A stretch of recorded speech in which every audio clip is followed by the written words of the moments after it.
My fellow Nigerians, distinguished guests, respected speakers, Ma, Queen Linda E. Tona, Ajia Khadija Abdullahi Iya, Barrister Deji Adeyanju, Providence Chukwuka, and other respected speakers here present and absent, young leaders, ladies and gentlemen, good morning. As I stand before you today, I am reminded of a question that has troubled me for many years. What does it truly mean to be a Nigerian? Is it the language we speak? Is it the tribe we belong to? Or is it the religion we profess? Is it the region from which we come? Or is it something far greater than all this? These questions may seem simple, but they lie at the heart of our national crisis. Nigeria is a nation blessed beyond measure.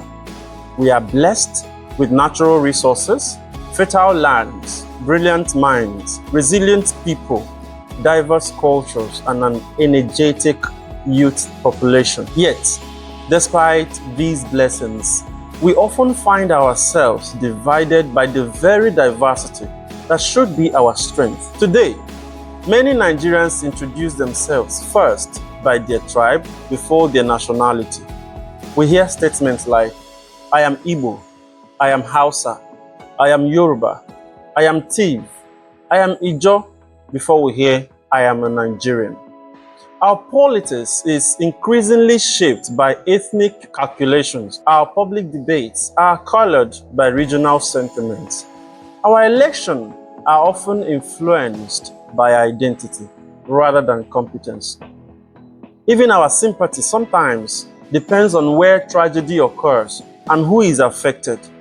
This reality should concern every patriot, because a nation cannot truly progress when loyalty to tribe consistently outweighs loyalty to country. My purpose today is not to condemn our diversity. Diversity is not Nigeria's problem. In fact, diversity is one of Nigeria's greatest assets. The problem arises when diversity is weaponized. Ladies and gentlemen, there is nothing wrong with loving your tribe. A tree must know its roots. There is nothing wrong with speaking your language. There is nothing wrong with practicing your religion. The danger begins when the roots become more important than the forest. The danger begins when the river refuses to join the ocean. The danger begins when tribes become more important than justice. Religions become more important than humanity. And regional loyalty becomes more important than national progress. Nigeria's problem is not that we have many tribes. Nigeria's problem is that too often we have allowed tribe to become a substitute for citizenship. We have allowed ethnicity to become a political currency. We have allowed religious identity to become an electoral strategy. We have allowed regional sentiments to become a measure of competence. And in doing so, we have weakened the very foundation upon which great nations are built. In recent years, Nigerians have repeatedly witnessed political rhetorics framed around entitlement to power. We have had arguments suggesting that leadership belongs to a particular people or region because it is their turn. We have seen slogans that appeal more to ethnic ownership than national competence. We have watched political conversations descend from discussions about ideas and policies into contests of identity and ancestry. Whether such rhetoric comes from the north, the south, the east, or the west, its effect is always the same. It invites citizens to think first as tribesmen before they think as Nigerians. And when a nation begins to choose leaders primarily through the lens of ethnicity, competence inevitably becomes secondary. History teaches us that nations rarely collapse because of external enemies. More often, they are weakened from within. When citizens become divided against themselves, a nation cannot move forward. When every election is reduced to a census of tribes, when excellence is sacrificed on the altar of ethnic sentiment, a nation cannot flourish when the question is not who is best prepared to lead, but who is one of us. The problem arises when politicians exploit ethnic fears for political gain, when we become more passionate about defending our ethnic interests than defending our national interest. And unfortunately, this has become a recurring pattern in our national life. Many years ago, the great African statesman Julius Nyerere warned that nations do not fail because they are diverse. Nations fail when people refuse to build a common identity larger than their differences. Nyerere inherited a Tanzania with over 100 ethnic groups, yet he deliberately pursued policies that emphasized nationhood above tribe. His vision was simple. People could celebrate their ethnic identities while remaining loyal to a larger national purpose. The lesson remains relevant to Nigeria today. We must ask ourselves difficult questions. How can we demand meritocracy when supporting mediocrity? Simply because it comes from our region. How can we complain about bad leadership while rewarding politicians who appeal to our tribal sentiments? Those are uncomfortable questions, but they must be asked. The late Achebe once observed that the trouble with Nigeria is largely a failure of leadership. His words remain relevant today. However, leadership does not exist in a vacuum. Leaders must emerge from society. A society that rewards ethnic loyalty above competence will eventually produce leaders who do the same. A society that excuses corruption because the culprit is our own person will struggle to build accountability. Therefore, while we rightly demand better leadership, we must also demand better citizenship. The responsibility of nation building belongs to all of us. Government has a duty. Political leaders have a duty. Traditional institutions have a duty. Religious leaders have a duty. But citizens also have a duty, particularly young Nigerians. Ladies and gentlemen, the future of Nigeria will not be determined solely by those occupying public offices today, because they can come and go. It will be determined by the values embraced by today's youth. The question before us is simple. Will we own the divisive rhetorics, or will we build something better? Will we continue to allow tribe to determine our friendships, our opportunities, our politics, or will we become the generation that finally places Nigeria above ethnic interests? History teaches us that every great nation is built upon a shared sense of purpose. The United States was built around an idea. India was built around an idea. South Africa was rebuilt around an idea. Tanzania was united around an idea. And Nigeria too must be built around an idea. This was the dream of many of our founding fathers.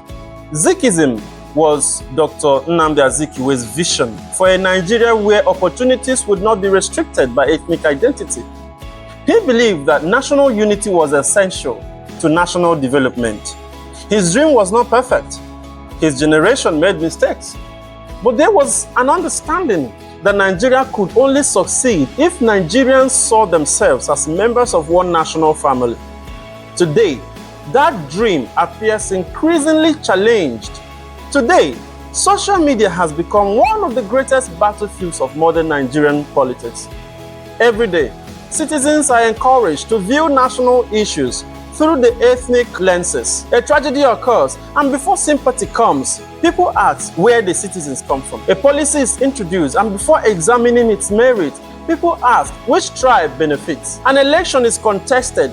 Before discussing competence, people ask who should rule and who should wait their turn. Particularly troubling is the growing tendency to vilify Nigerians who choose to think beyond ethnic boundaries. Too often, the tribalized citizens who support candidates from outside their ethnic group are labeled traitors to their people. Too often, voices calling for competence over ethnicity are attacked, blackmailed, mocked, or threatened. Too often, propaganda seeks to convince Nigerians that loyalty to tribe is a higher virtue than loyalty to truth, because a society that punishes independent thinking gradually loses the capacity for national renewal. The future of Nigeria cannot be built by people who merely inherit political prejudices. It must be built by citizens courageous enough to think for themselves. Political rhetorics often deepen suspicion, and economic hardship fuels frustration, while citizens retreat into ethnic and religious identities, seeking protection and belonging. Yet, this is precisely the moment when nationalism becomes most important.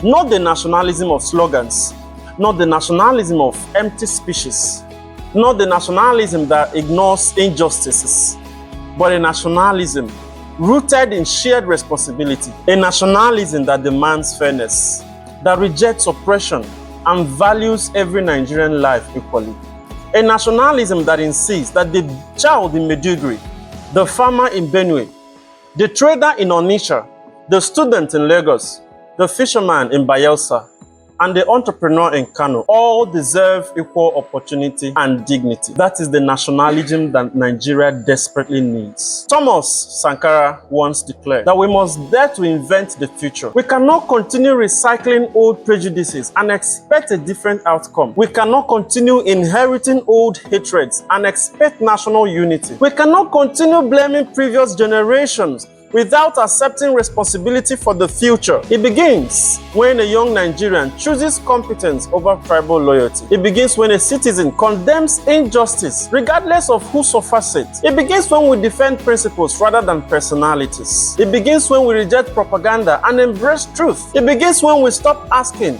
"What tribe is he?"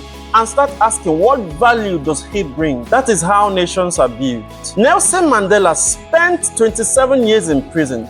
Yet, when freedom finally came, he chose reconciliation over revenge. We must celebrate our identities without weaponizing them. Most importantly, we must remember that every generation is judged by the nation it leaves behind. Did we create unity? Did we retreat into tribal camps? Or did we embrace national purpose? Our answers will not be measured by speeches. They will be measured by actions. My fellow young Nigerians, the task before us is enormous, but it is not impossible. According to the Greeks, idiotes or idiots in English are the types of citizens who don't play any part in the collective effort for nation building. They are often the tribalistic ones.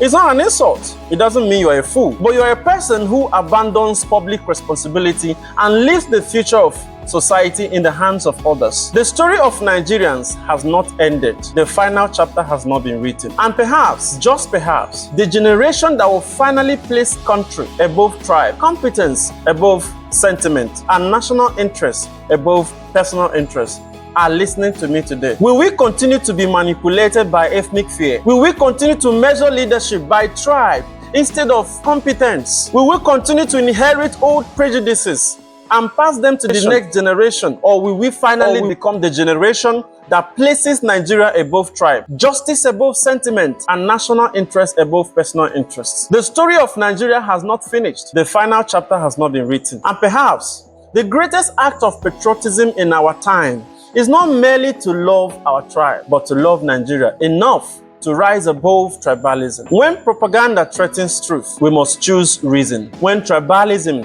threatens nationhood, we must choose Nigeria. As we celebrate Democracy Day, it is worth reflecting on the origins of democracy itself. The world often credits ancient Greece as the birthplace of modern democratic thought, not because other civilizations lacked systems of consultation and participation. Indeed, many African societies did. The Igbos, for example, practice a sophisticated system of collective decision-making, accountability, and public consultation long before modern states emerged. Yet, history remembers ancient Greece because it provided some of the earliest documented foundations of what the modern world calls democracy. The Greeks understood something profound. A democracy is only as strong as the quality of its citizens. As I conclude today, I leave with you a question for everyone: politicians, government, the youths, and indeed all Nigerians. What kind of citizen are you? Are you the citizen who participates? Are you the citizen who cares enough to be informed, engaged, and responsible? Or are you the citizen